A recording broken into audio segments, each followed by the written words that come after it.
Our next speaker, we're going to kind of move into a slightly different direction. As everybody knows from the schedule, it's a little here and there because all these things really interest me. The question was, how much can a bad guy do here in the States without breaking any laws? My friend Jake said, oh, I can do WMD from a Costco. Welcome, Jake, showing us how to WMD from Costco. Yeah. D's, plural, devices, plural. Plural. Now, his affiliation, I'm not allowed to say. He may or may not choose. We'll go with one of the semi-legit ones.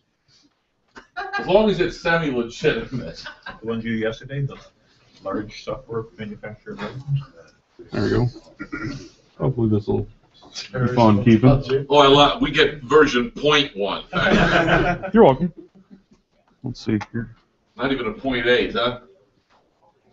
You better be nice to the Somalis now.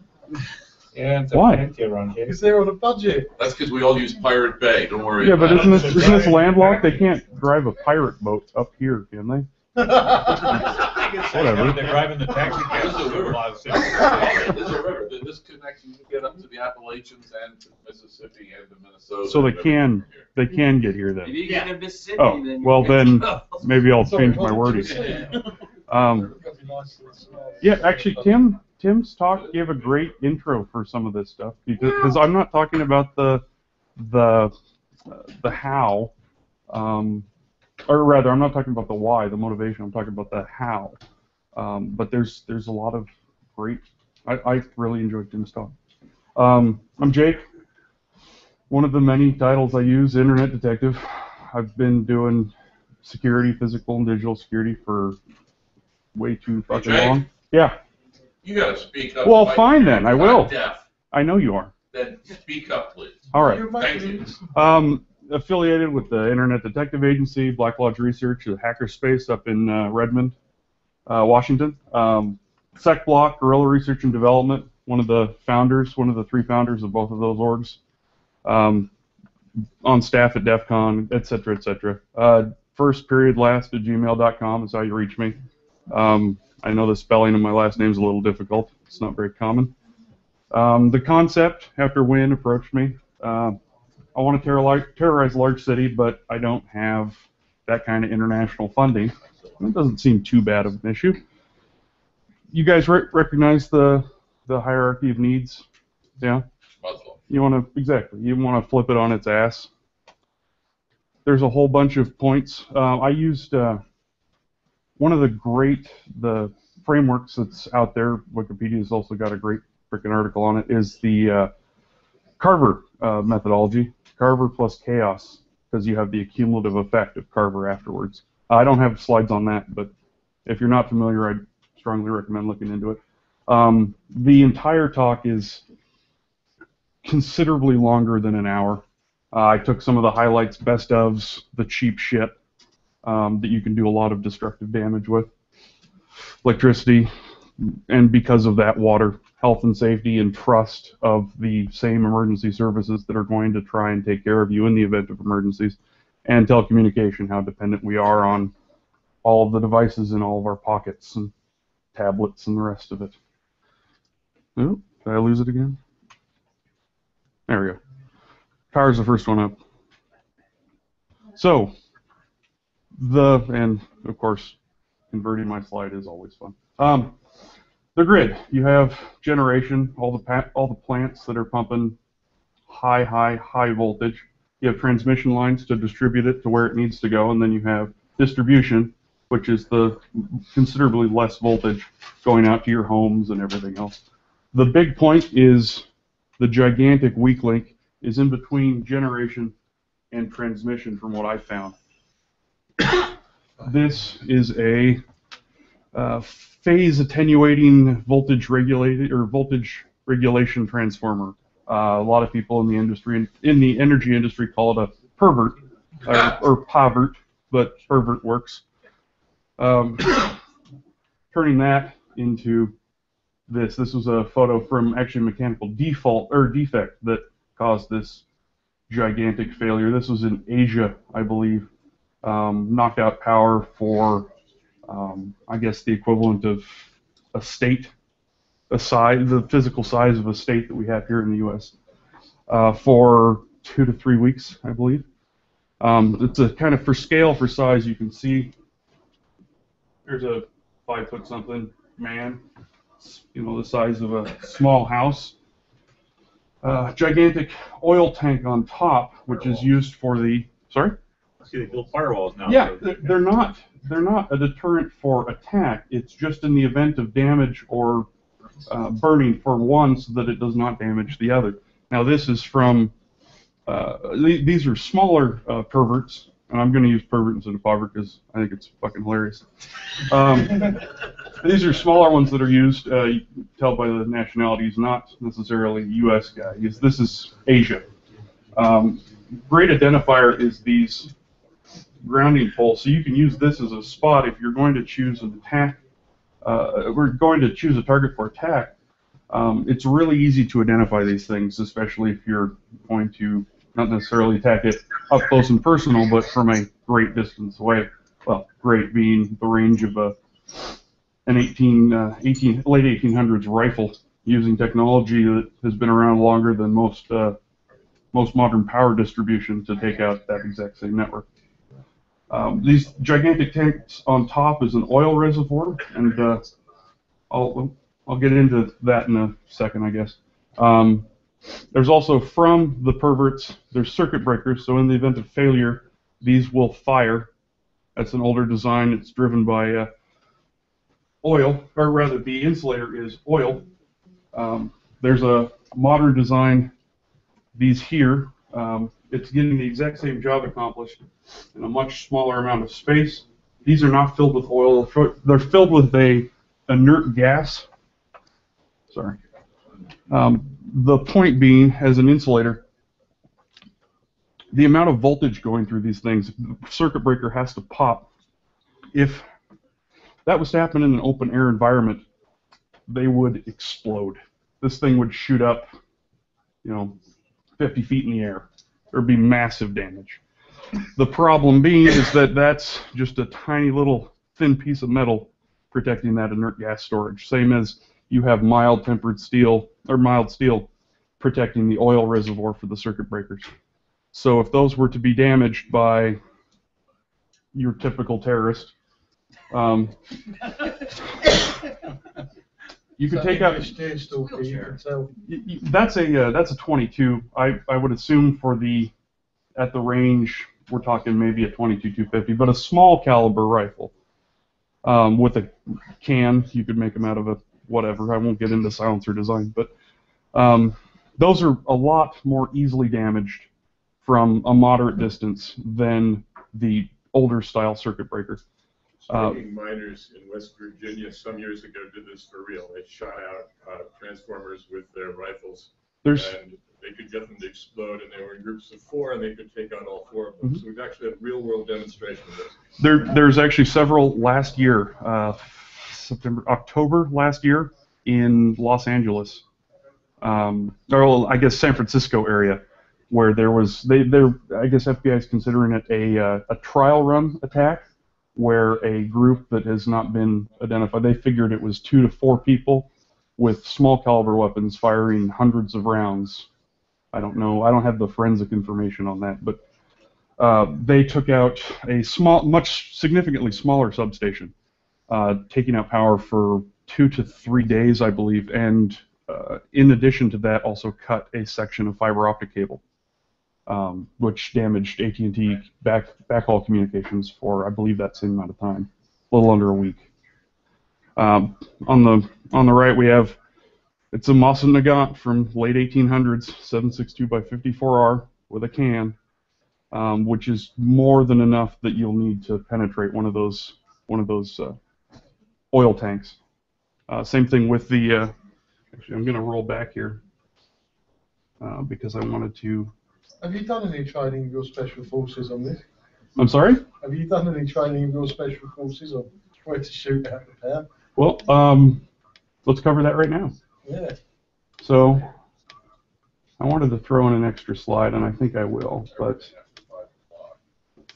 on the pervert, these are yeah, pervert, yes. On the pervert, your typical pervert. You can tell by his mustache. You have a gigantic oil reservoir, and on the right behind these fans, it's all galvanized steel for the majority of it, are a series of radiators. So I don't know if there's a ton of photos online if you look for this style design. They all look very similar. Sometimes the oil tank is off to the side. In most cases, it's above because they're letting gravity do the work for them.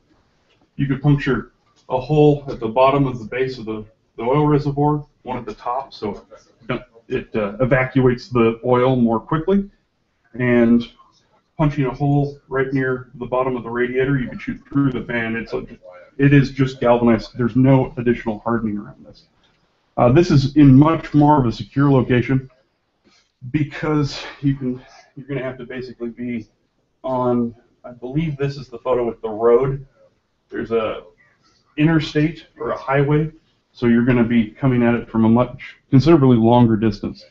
The majority of these are in isolated places. They're not near a major city. They're near much considerably closer to power generation. When I first was looking at this as an analysis point, I focused more on the Pacific Northwest. So these are off in woodland areas. There's not a lot of people. There's a minimum crew of 4 or 5 constantly on staff. These buildings are manned, power generation, 24/7 in case shit blows up. But all you would need to do is remove the fluid necessary to cool these devices. They will overheat and, explode. The problem is that it's the size, you can see by that scale photo, it's the size of a small house, and it weighs a considerable amount of. They are very, very difficult to drop in a replacement. And in most, specifically in the Pacific Northwest, there are not very many replacements on hand. Where are they made? Where are they made? It's all made in China, aren't they? Yes, yes. There's a couple of Chinese sites where you can buy a considerably smaller one if you wanted to set up like a mini power grid. If you were a test range. Yeah, yeah, exactly. If you wanted to do some testing. So you take out one, they're going to need, if they were working around the clock and had all the equipment on hand, 2 days to replace, and then they have no replacement. These things need to be brought in on a gigantic carrier. They're not easily replaced, but it is a gigantic. Sorry, I get frustrated when I see how poorly we secure our infrastructure. That's physical attack. Well, It's sorry. misunderstood. I thought it was Asian. No, any power infrastructure. They're all. We use these here. The older circuit design is much more prevalent in other countries, not North America, because of the cheapness of the design. These modern ones have been replaced because they're a lot cheaper to manufacture, and they can. We're talking what, a 30-year replacement life cycle. But again, Pacific Northwest, the majority of the infrastructure, the hardware infrastructure, is greater than 50 years old. 50 to 60 plus. These are Bellingham, Burlington. It would be, yeah, the power administration's up there. In that case, there is a single pervert that is driving the majority of the Pacific Northwest grid in northern Washington. So they have one and a backup. So you take out one, wait for them to replace it with backup, take that out, and they're. Jake, how many of these are around the U.S.? Do you have any clue? That I don't have any figures on. Yeah. You always ask Dr. Oxy, you might have to figure to hand. I'd be really, that's another thing I'm actually going to look up when. That's a very good point. Jake, what, 1 or 2 manufacture these worldwide, or? That, again, I don't know. So, Are the designs themselves regulated by government? No, I believe it's all private industry. Now, there's some very basic stamps going into these. There's not a lot to them in a general sense. Every manufacturer has their own secret sauce, right? But they all function on the same basic principle. Right, but and I know you're going to get to this probably, but the hardening or the controls that you would see needing to be put in place, there's no government agency that would actually enforce those being put in place? Is that what you're saying? Well, Come on to DHS. well, I'll get to how much I don't like NERC SIP in a minute, For a but report from DHS, where they released an ABD system which could replace within 24 hours. Not too big. now if they had one, They are testing, okay.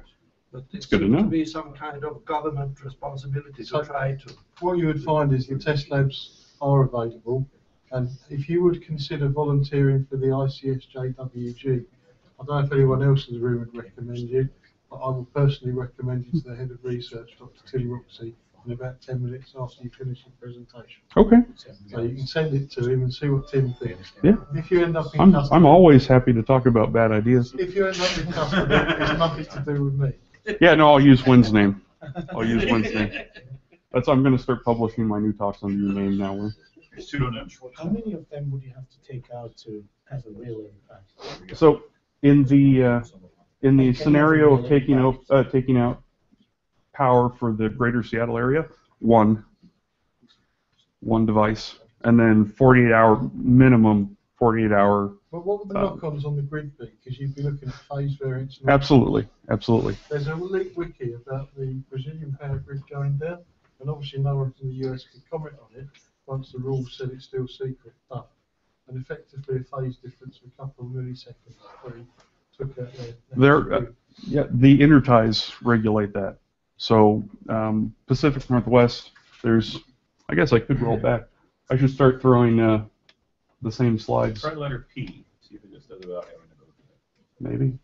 And the other side too, though, is look at the loading of the grid. You make a and PP in front of the everyone. interconnections. Yeah, there we go. that. Keyboard shortcut.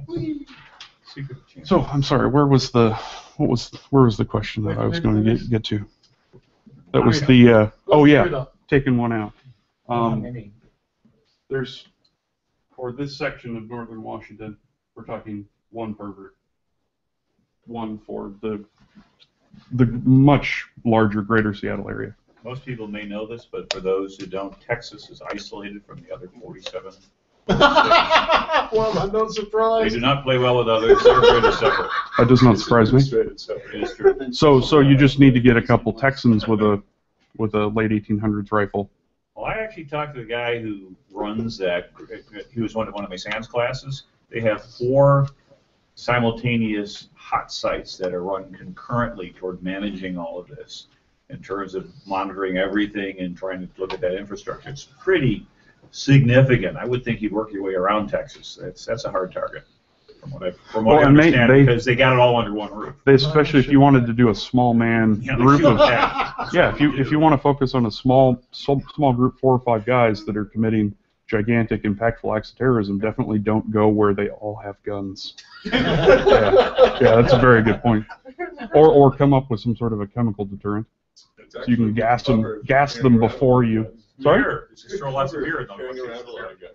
Well, yeah, I guess, yeah, if you're able to kill off one of them, you don't even need to spend the $50 a rifle plus ammo. You can just take theirs. So concentrate on Washington and Colorado, where everybody's a little slower and. Well, Colorado, they also have a bunch of. There's just less people.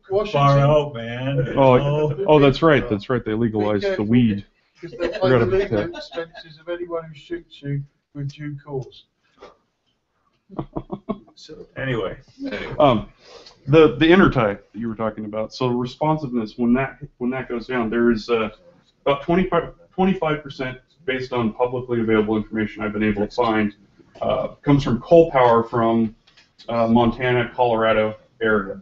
So the intertie is just it's a gauge that will determine the load on each side of the intertie, and if it's dropping, it's going to increase the load that's coming from the other energy supplier. There are some key junctures that, if you time it right, will cascade pretty significantly. Inside most of these larger stations, there is the intertie box where that gauge exists, and you can watch it. It's pretty much 50-50, but you can see minute fluctuations in it. It's usually there's no big manufacturer.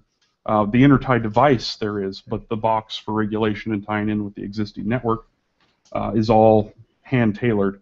Most of which that I've seen, it's just a gigantic silver box at the top or bottom of a rack and has one button on it that says intertie off or intertie power off. So if you're able to compromise the security of the building, find the box, and physically push the button. It's a single button to destroy the intertie. So if the intertie's down, power's down, there's no way to get the power back on without a cold start. But in terms of defense, So there'd be no internet. there'd be nothing. But Well, I got a bunch of different solutions for no in internet. terms of defense, all of your attacks rely on at least 2 shots. Hmm? So in terms of reaction on network and real-time reporting, you've just defined a requirement. Therefore, they need to monitor the sound of a shot. Oh, that's why I tried to find as many photos of non-scary black rifles. So I'm using late 1800s rifles with a cheap-ass can on them, a suppressor. Yeah. That way you're hearing much less report, if any. With a 22 to take out the modern circuit breakers, all you're going to hear is the impact on that weak steel or aluminum. There's going to be monitors for the oil leak. So we need to be able to react to that a lot faster. Absolutely. Okay. Now, if you're going to take a series of circuit breakers down, we're talking 50, 60 shots, The point possibly. I'm making, which is probably not obvious, is the Managed Instant Lightweight Exchange Program has real-time capabilities on monitoring, but no one's probably thought of a need till this time. That's a very good point. But the other thing in your reconnaissance phase, what you're going to do is you're going to introduce spurious noise at the same volume and the same frequency range. Yeah. And if it's going to be boy who cried wolf, eventually you're going to shut the thing down thinking it's causing Oh, unnecessary yeah. problems. Then Yeah, you do your I could set up a PA with a microcontroller and just make it sound report. Yeah, hang it from a fire tree. your UAV with a little But in terms of wall Yeah. monitor, yeah. if it's normal monitor, pressure monitor, it needs to be reported real time. Well, and that's just another system of sensors that are going to be tied into SCADA Yeah. or ICS, ICN, whatever, which gets me actually to my digital side. How many people are familiar with the Distributed Network Protocol, V3? The language is SCADA. Yes, it is. We have a firewall to go between 24 volt and the network if anyone needs it. Absolutely. That's a very, very good point. It's brick tech, it's new, and it's come out of kinetics for Yeah? research course. Really? I want to talk more about this afterwards. We'll That's talk later. yeah. And right before I get redacted. Yeah, I'm sure. Black bag. In April last year, 2 people that are not security researchers, they are developers, found several series of issues with the protocol and implementation of the protocol, finding that with some additional research after they found it, trying to prove against their implementation of software using DMP3 V3. They were not vulnerable, but the majority, and in this case, 80–90% of the majority of vendors are vulnerable. This is I'll bring up an example in a second. It took 3–4 months after they reported, and in April when they first found this issue, they reported it to ICS CERT. It took them 3 to 4 months to actually release a public advisory. So faster than Target. Yes, faster than Target. Okay. Yes, whether or not anything has been done about it, I know that a series of vendors have released patches to their systems. Whether or not those are being implemented, I'll get to that. This is the Gauntlet, I believe. Yes. Sorry? In terms of testing, did they like do full fuzz testing of the protocol? Or No. were they They found it while trying to implement DNP3 with their application.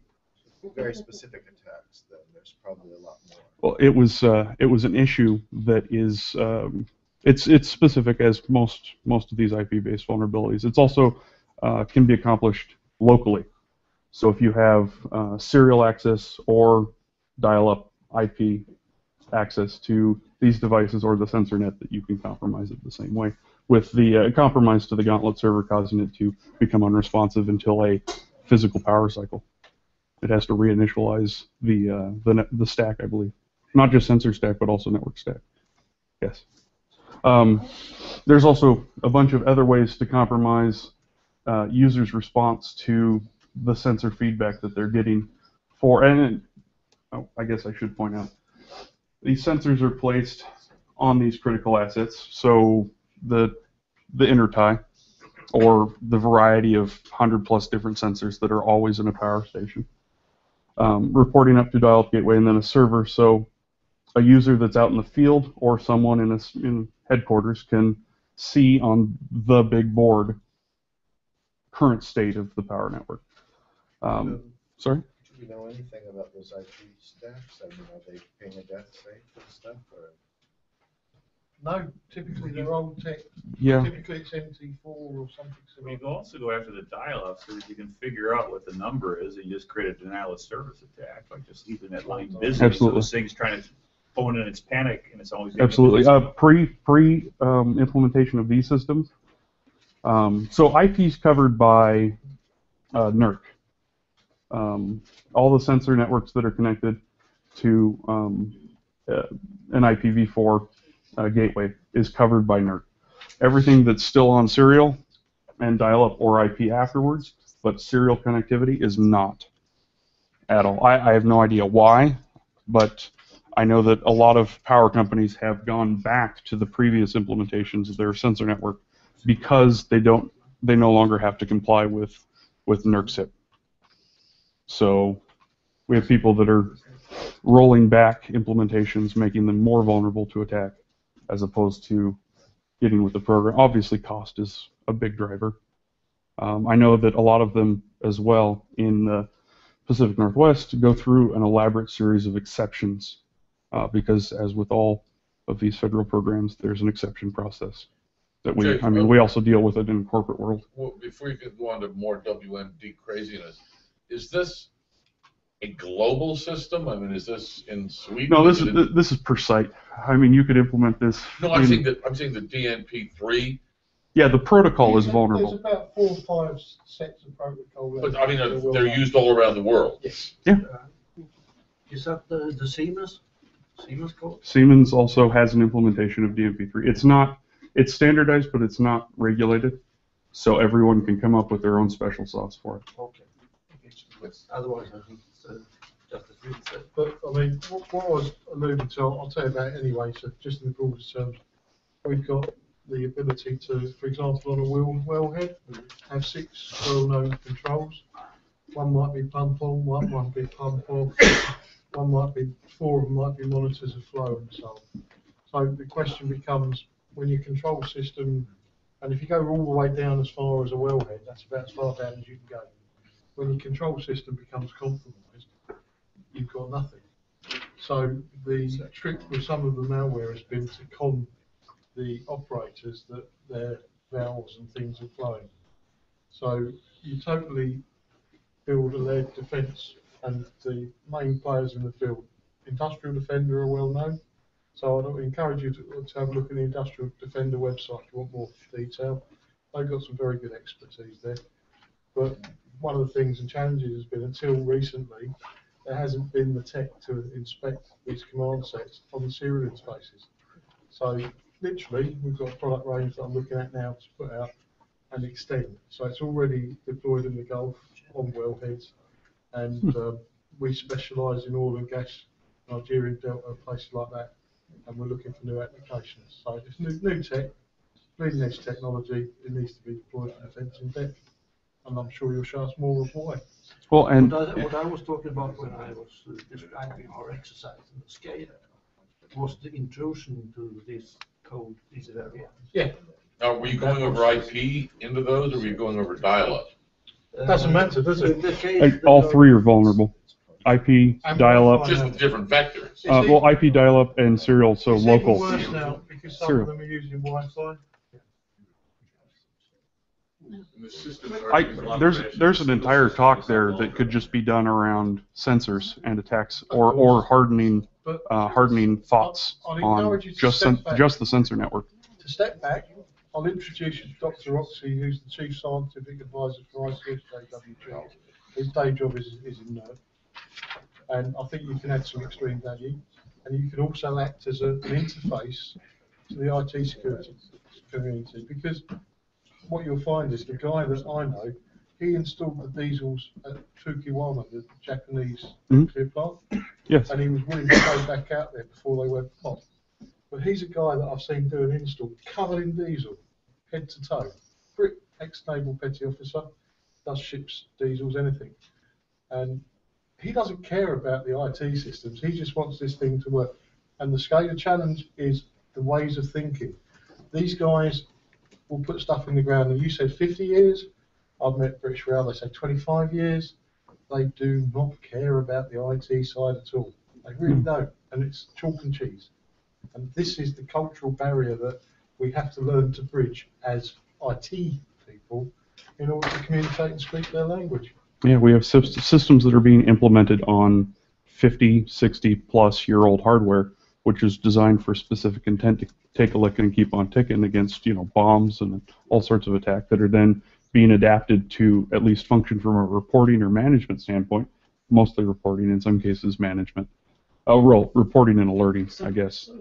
Some of these are positioned a little bit better because even back in the mid-90s, when I worked for one of those Pacific Northwest power companies, we actually had dark fiber between every substation, because what we've done is we've leased the right of way to fiber infrastructure companies and said, yeah, you can string all the fiber you want, you just have to give us X number of pairs. So we actually have So private fiber very interties. good private closed control system between all of those. Which, as long as you have access to any part of that line, my favorite attack Right, for fiber is a pair of hedge clippers. Yeah. So in Sweden, some of these runs are 2,000 kilometres long, and a friend of mine installed them. So, But what we noticed is the design of the code could be very different. It's old, it's different, it's not easy to compromise. Well, even if you get into that. Security drops lessons. I love that. Security lessons. Hard. I have 18-inch floppy drive. Well, oh my God, that's one which thing that submarine did you I get did that look out at. of? So the keys are being signed between the device and headquarters, where the Gauntlet Master MC is, and then the remote users have a key issued to them so that when they connect, they show up on an authenticated list. It's mostly public-private from what I've seen. All you would need to do, you can see actually in this photo, the OS that they're displaying the Gauntlet program on is a Windows XP box. So pick your poison. Drive-by malware. Again, kernel lockdown is recommended. Yeah. You need to have a hardened system Kernel lockdown. if you're going to have remote people running around with laptops in potentially an unlocked truck where they might be doing line work and the truck's just there. Steal a bag, you already have access. Or, we need more than just a tough book, so it can do more than just being kicked around, have coffee spilt on it. It actually needs to be hardened from a security standpoint. With a lot of talks that myself and my friends do, we always try and come up with a new buzzword for each talk, and I would recommend all of you to do the same so that we can absolutely flood the already gigantic amount of buzzwords that we have in security with ones that we want, as opposed to using cyber blank for everything. This one's FUD Packer, because it's fucking hilarious. Fear, uncertainty, and doubt packed into as much as you possibly can. Try and consolidate and pack in as much FUD as possible. At least 3 FUDs per slide. As much. Well, no, but I mean the implementation of FUD packing I'll get into in a second. You FUD Packer, you. It's a good question. It's a good question. I'll get back to you on that. One of the things that I wanted to look at is you can have all of these emergency services organizations that are there to protect public health and safety. But if the public doesn't trust the people that are there to help them, it's become useless. If people are going to run away from cops because they have no trust in cops, or they're going to run away from a fireman because of we could go into scenarios if we want. I only have the hour. So I'm happy to go on to all sorts of terrible, terrible ideas I have with the longer talk. One of the big ones that I really enjoy is disinformation via radio broadcast, FM or AM radio. Or War of the Worlds. via, sorry? War of the Worlds. Exactly. Exactly. That's a great example. You could do the exact same attack and people will believe it if it sounds authentic. Emergency alert system, Amber Alert, or whatever the other small one is. Yeah, absolutely. Nuclear attack, or Chinese zombies have invaded and they're eating children, or whatever. I mean, it doesn't. You can actually, since every radio station broadcasts an emergency alert test, you can relatively cheaply and easily take a sample of that if they don't already have templates. They may already have pre-recorded templates that you can. There was one that happened yesterday. Yeah? Somebody managed to convince CNN and everybody else that there was a shooting at the University of Oklahoma. Last I saw that, and the university delightful. sent out shutdown notices and everything. And then last news reports I saw last night before I went to bed was sheriffs coming out and going, yeah, we have no idea what happened. That's a great break in policy that you can leverage against your attack. There was no shootings. There was no reports of shootings. It was a test. Well, absolutely. People will respond with their current methodology if the threat or potential of threat exists. Is it a bit like you're in the ops room and someone says, oh shit, it's on CNN, we need our perspective by the morning? Well, yeah, we didn't know about it, but CNN knows about it. Yeah. Or, I mean, you could even get people desensitized to that, so that when there really is a shooting, To show costs more Absolutely. damage because they're Absolutely. price war. Yep. Then there's complete public distrust in all of the emergency services, or at least the notification for the public of the emergency service. April 1st. Yeah, it's perpetual April Fools, except April Terror, I guess. I don't know what the. I'll come up with another buzzword for that one too. That's April Fud Packing. April Fud Packing first, or yeah. April 2. There's a great talk that was at 30C3 Chaos Communication Congress late last year on NewsTweak, and I'll cover that in a moment. It's a Wi-Fi hotspot that will grab onto any public Wi-Fi and using layer 2 ARP redirection, fill in a bunch of, actually very similar to the device that Win was talking about, your privacy guard. Was it, Win, what was the name of that? Oh, The app blocker?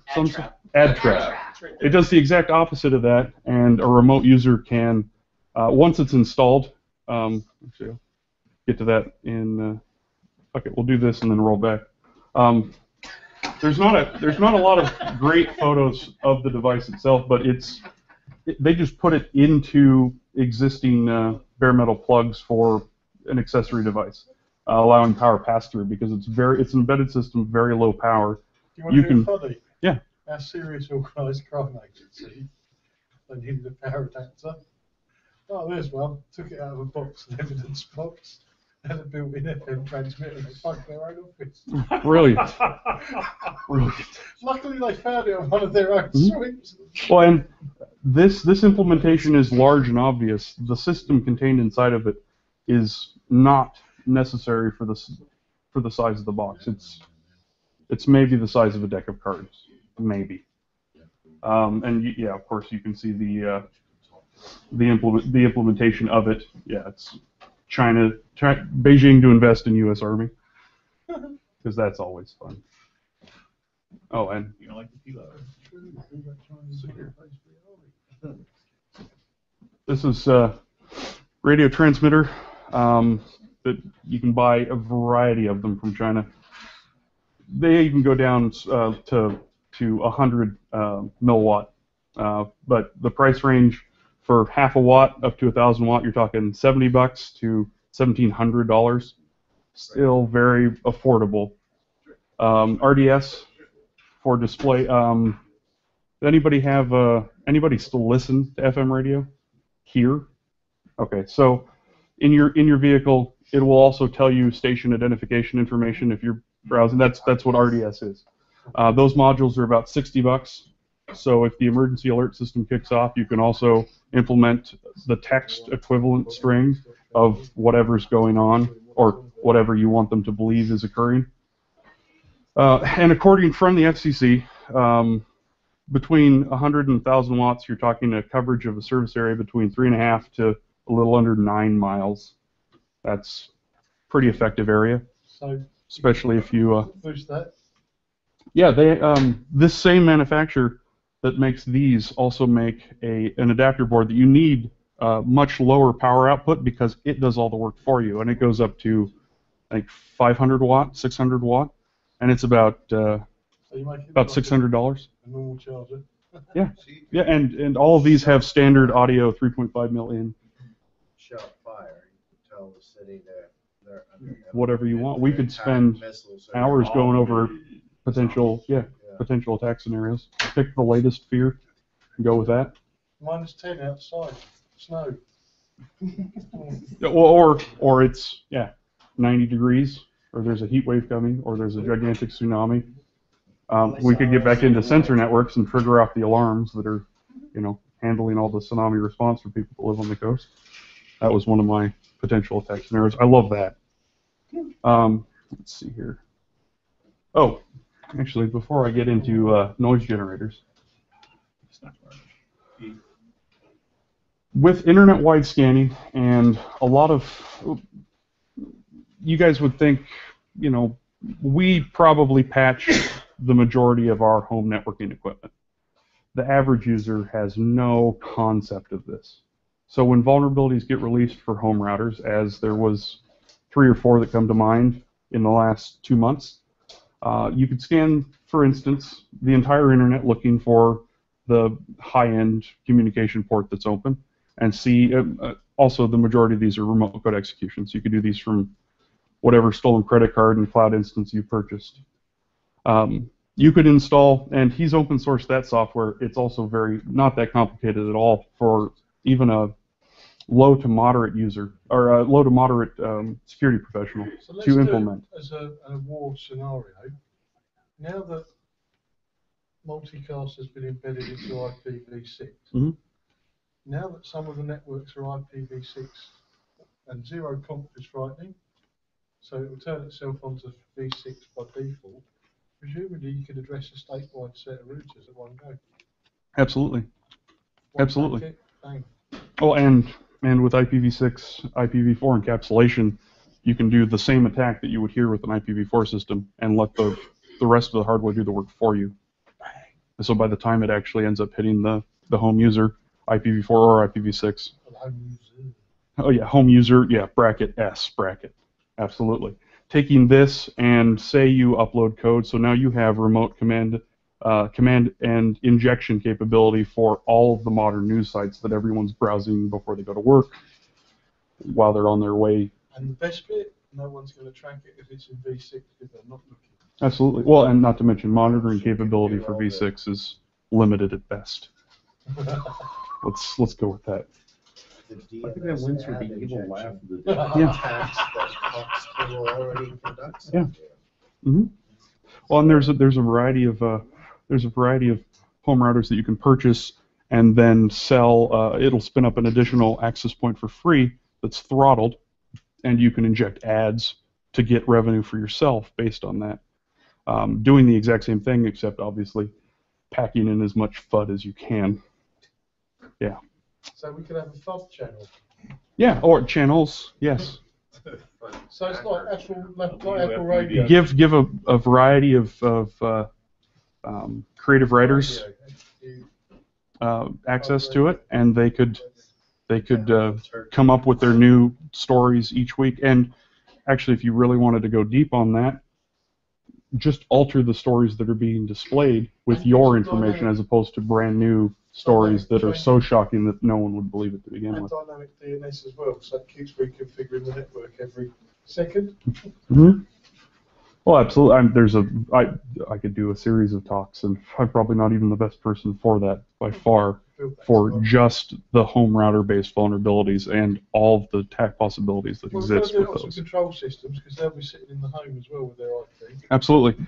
The guy that takes his Gauntlet laptop home, and his son also happens to play whatever online game with it.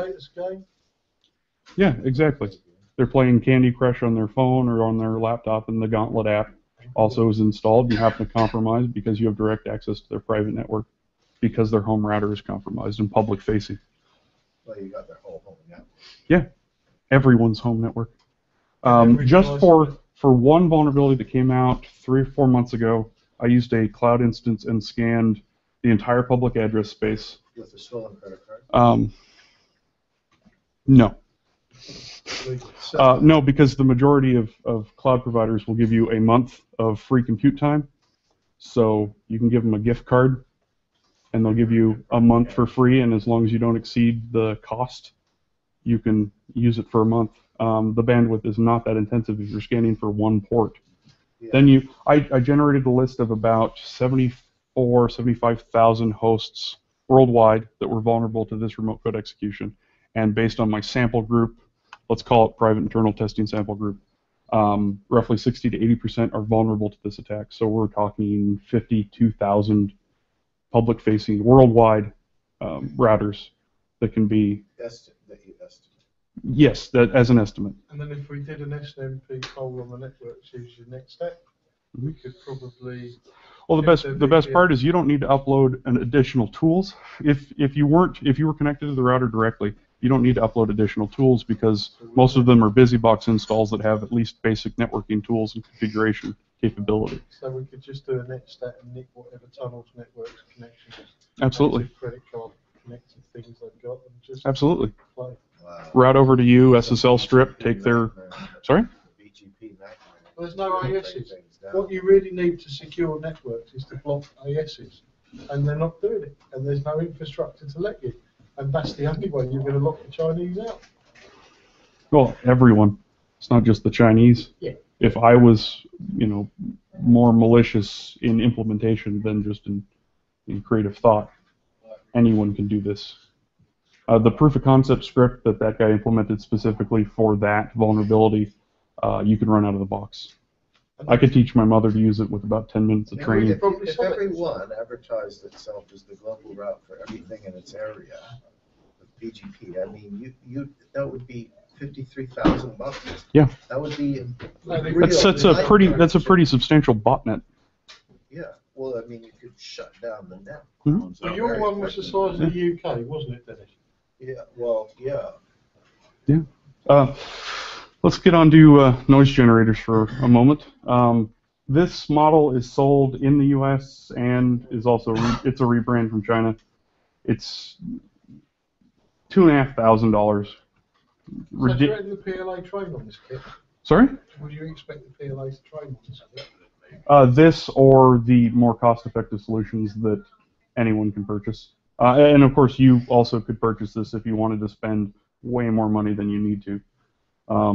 This is basically full spectrum for communication for a civilian implementation. Obviously, there's of course military applications that are outside of these bands and high and super low and the rest of it. And if you were going to go choose a specific target that's outside of the regular band, this is more of a. It stops before the This is more of a. Sorry.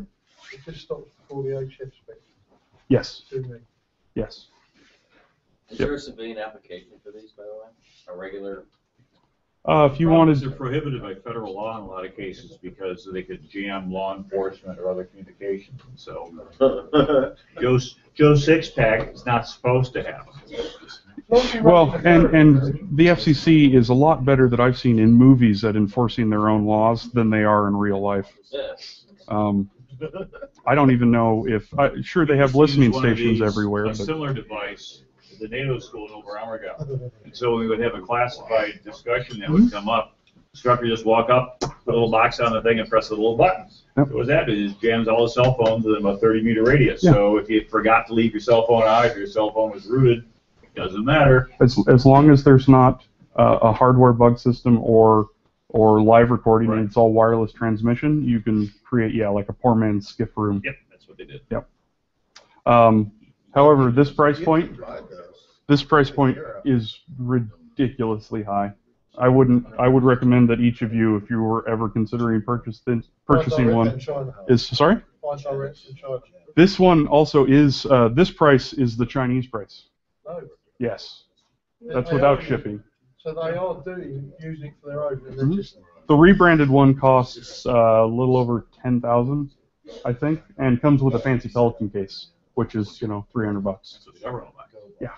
Yep. Why buy one when you can buy two at way more than they need to be cost? More than they need to cost. This is a 3-watt model.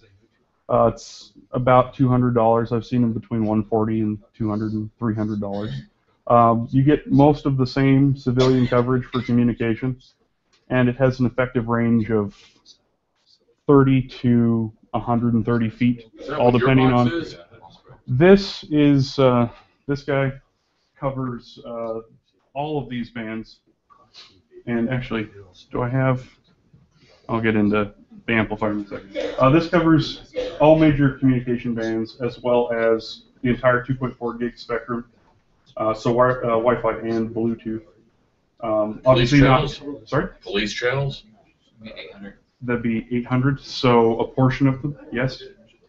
So point is response, emergency response system. If I had the spec on the frequency range, you could compare it to the frequency range that I have for these.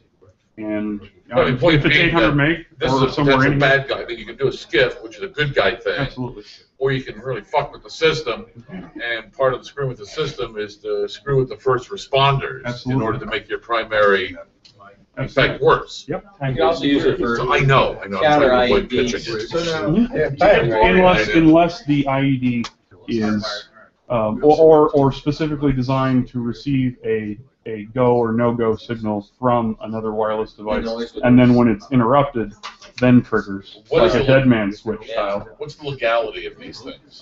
From what I have found from the FCC's documentation, and their public statements are always much more broad and vague than the actual written law. From what I've seen and currently understand, possession is not against the law. The moment that this device would ever potentially, hypothetically speaking, be activated, then there's a violation of federal law. Civil or criminal? I believe it's criminal. Because FCC typically does civil law. I believe it's like criminal. the one state monitoring What if thing. everybody in your Nobody range can agree on consents? what's really going on. That's why. If everyone in my effective range consents, I believe it still violates federal law because it can interfere. One of the stipulations is interferes with emergency, like 911 availability service. So if your cell phone, you have a heart attack when this thing just not related, unless you have a pacemaker and it happens to work wirelessly. Or you're closing down the George Washington Bridge at the same time. Yeah. Right. Or performing oral sex, so that's illegal. Sorry? Yes, it's yeah. Same type of law. Thank you, G-Mark. Yes, it's illegal even if it's consensual. Yes. Yes. So, I mean this very seriously. Yes, Okay, it's if the legal cellular to own anal it, equivalent. And you Yeah. can't turn it on. Can you bridge that mental gap for me? In Arizona. Oh, okay, I'll bridge it's the mental legal gap. to It's a buy federal law. fireworks, It doesn't but need to make It's illegal sense. to fire them off. Yeah, in Washington, we were for a long period of time able to own suppressors, but not actually affix and use them with our weapons. That also applied to law enforcement. You could own a suppressor in the state of Washington up until 3 years ago, but you could not So I'll have to fire look a at- weapon with one I attached. can look at the Even if you're for legally educational allowed to. purposes. Is that what you're telling me? Yeah, I'll let you hold it. Just don't turn it on.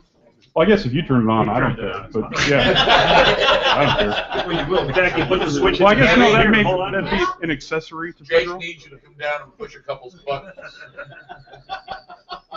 I'll take a pass.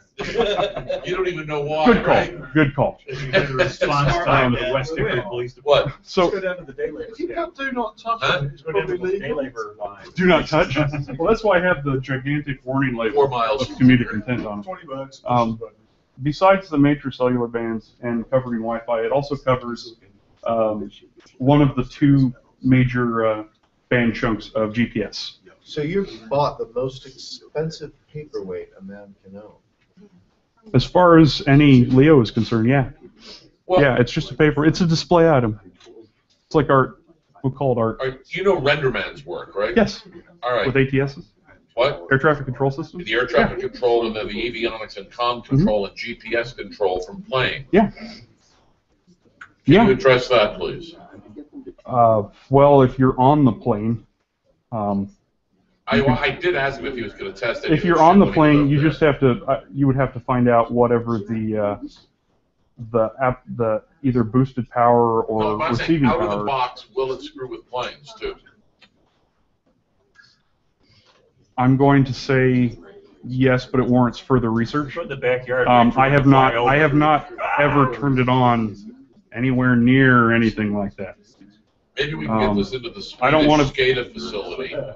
I want to be the guy talking about crashing a plane, not the guy that's crashing a plane because I want to show a demo. This is the same. This is just another cyber DDoS or DOS one way or another in another part of the spectrum. And if I'm a bad guy, that's a nice tool.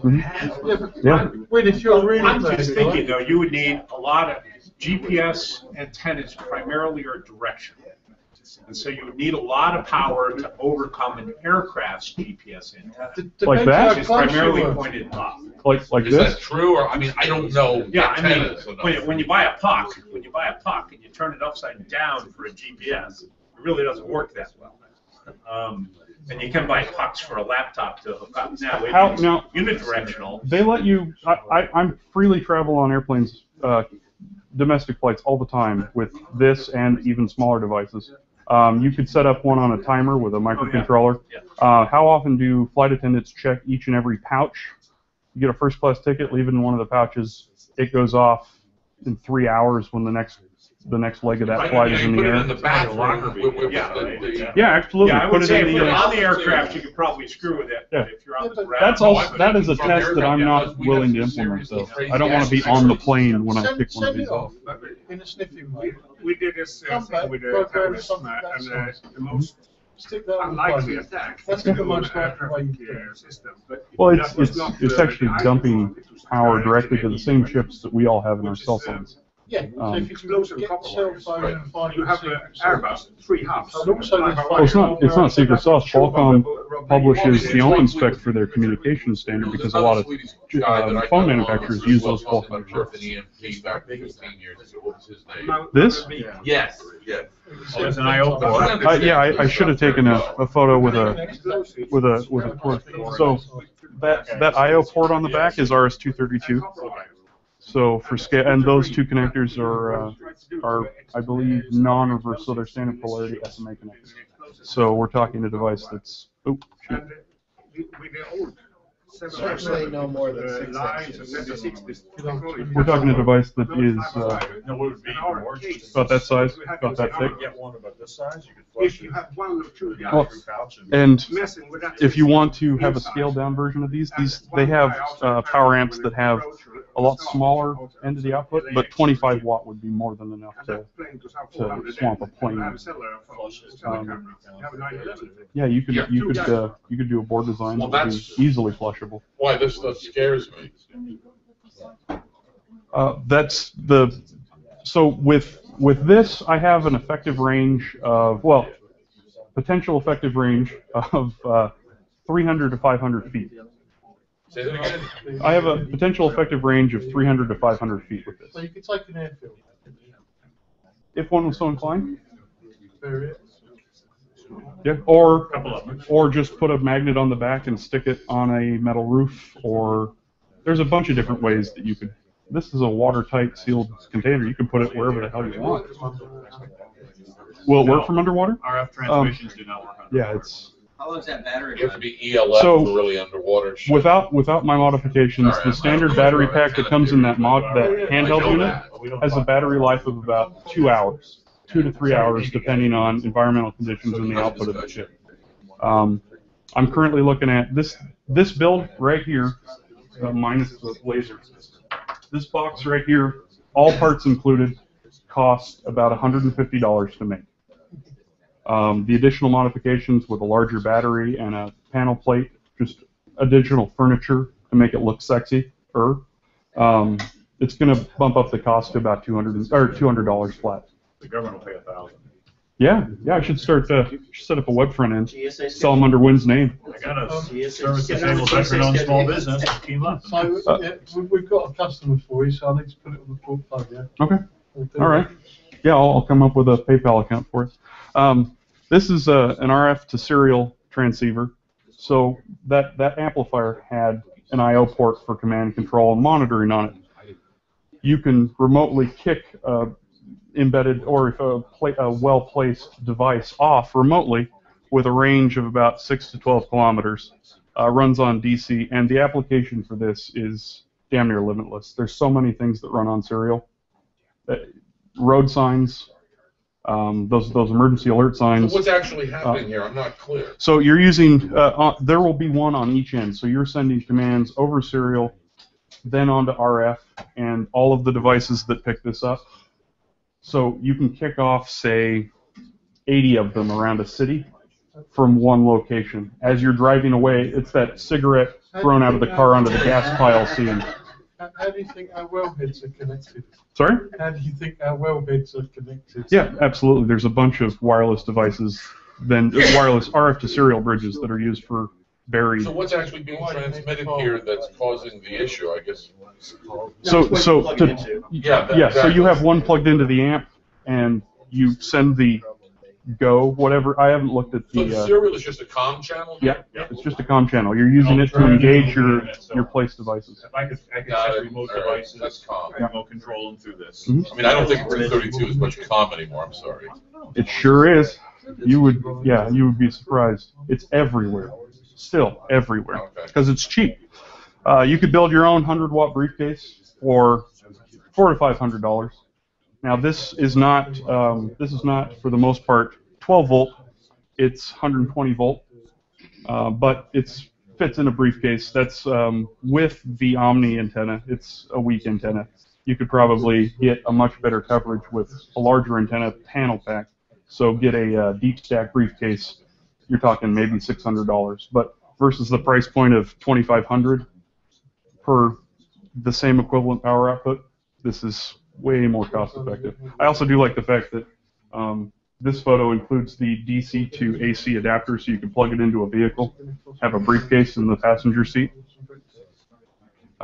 Yeah, I've just covered all of these points, and with that RF transceiver, you can engage as many devices as you place around a large metropolitan area or an attack site remotely. What could possibly go wrong? Having one of these engaged with an RF transceiver and, like I was saying earlier, a magnet on the back of one of these stuck under the emergency service command vehicle, so the fire marshal or the sheriff, they respond to an incident, and then you kick it off so none of his comms work to communicate with the rest of whoever else is engaged with this gigantic fire sale that you're committing across a large attack area. And of course, there's a bunch of applications, and I'd love to discuss everyone's bad ideas. But I mean, it's damn near limitless. Rather than attacking the frequency they're using, what about side channel attacks to knock out the kid because you're close to it? You know, I've got a mobile phone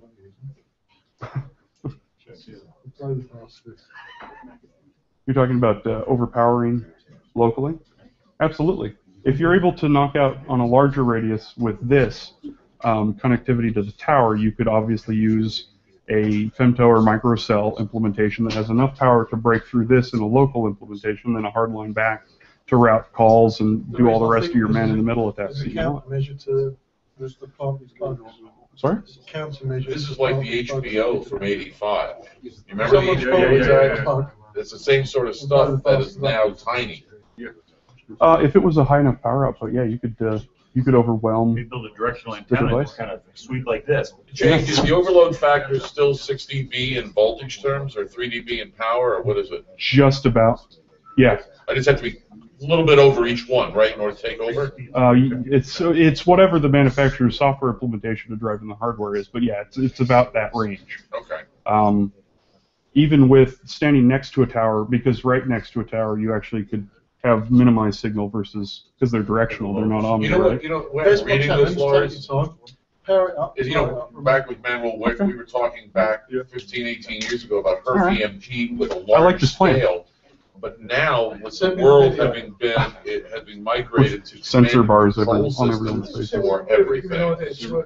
And okay, there's my drone, there's my thing, but everything else is happening down here. Now that it's all completely comm-based, the concept of EMP HERF, unless you're trying to take out a power grid with that, which requires an amazing amount of power, this suddenly becomes a hell of a lot more efficient way to do it. Yes. And you Absolutely. have directed energy weapons, weaponized within the U.S. military. Yeah, we spent a boatload of money on it, and that's great for, but this is, for a poor man's thing, it doesn't mean that we have to go the manual wick, what I was saying 15 years ago. Also, Suddenly this is easier. the preventative measure of saying we can just ban this stuff obviously doesn't work. And with just command and control for the RF transceivers, they're also implemented in completely legitimate applications and are not regulated. Let me ask you a question. I remember back in the Tempest days, and you're old enough to remember that. Tempest was illegal and all that in order to do all the stuff, but we did it anyway, whatever. And there was some companies up and around D.C. area that specialized in selling Tempest equipment. So I did a look-see while I was consulting to Hughes, and they were selling like 30,000 of these things a year.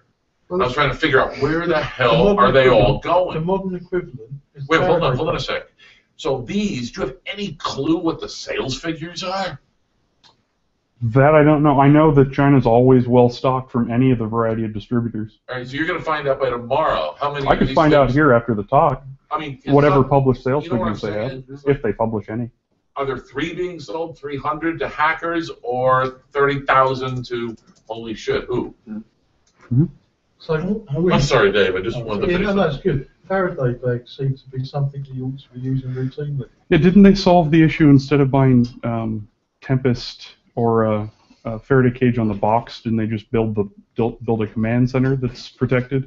There's a whole so that way you can buy off-the-shelf hardware and stuff it in. Discussion we can get into. Tempest stuff is all different. Yeah, sorry. If you jam, well, you're sending out a signal. How easy is it to detect a signal and pinpoint it?